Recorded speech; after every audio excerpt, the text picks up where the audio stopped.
The Asia and the Pacific region is vulnerable to extreme rainfall, sea level rise, storm surges, flooding, heat waves, and droughts, and these events are expected to increase in frequency and intensity.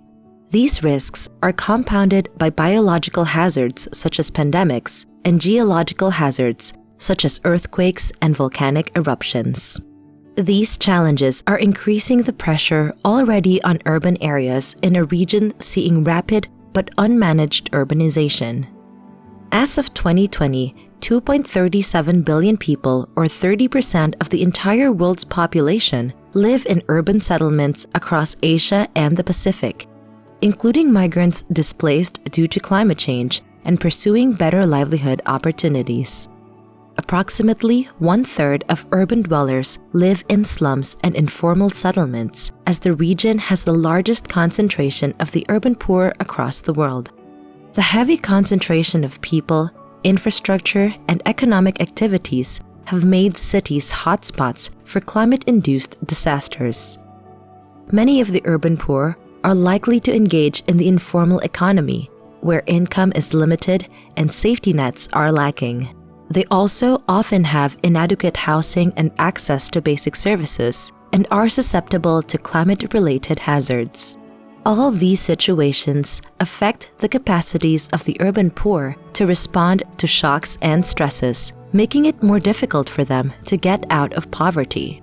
The Asian Development Bank defines resilience as the ability of countries, communities, businesses, and individual households to resist, absorb, recover from, and reorganize in response to natural hazard events without jeopardizing their sustained socio-economic advancement and development.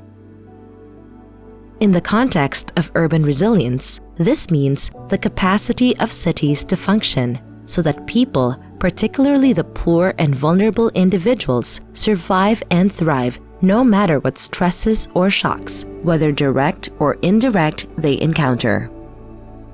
Cities and urban areas must address the underlying vulnerability of the urban poor to improve their adaptive capacity to withstand the impacts of climate change and to overcome poverty. At the same time, the urban poor who are disproportionately affected by climate change need to take part in the climate adaptation measures to strengthen their resilience.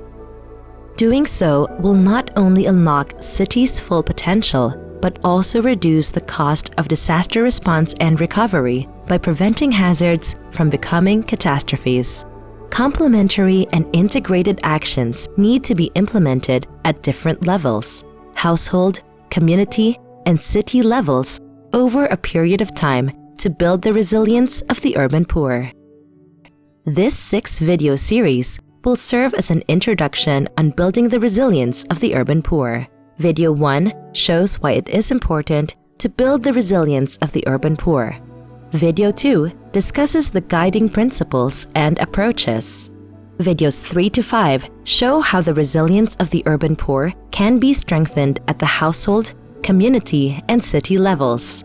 And Video 6 presents the enabling factors that would help sustain the resilience-building efforts for the urban poor. Each video ends with additional information for viewers who want to learn more about the topic. This concludes Video 1 of the Learning Video series on building the resilience of the urban poor.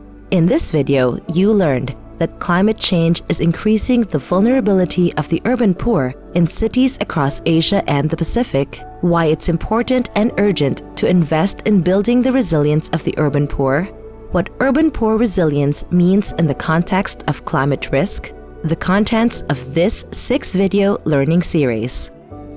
Video 2 will provide an overview of the guiding principles and approaches to build the resilience of the urban poor.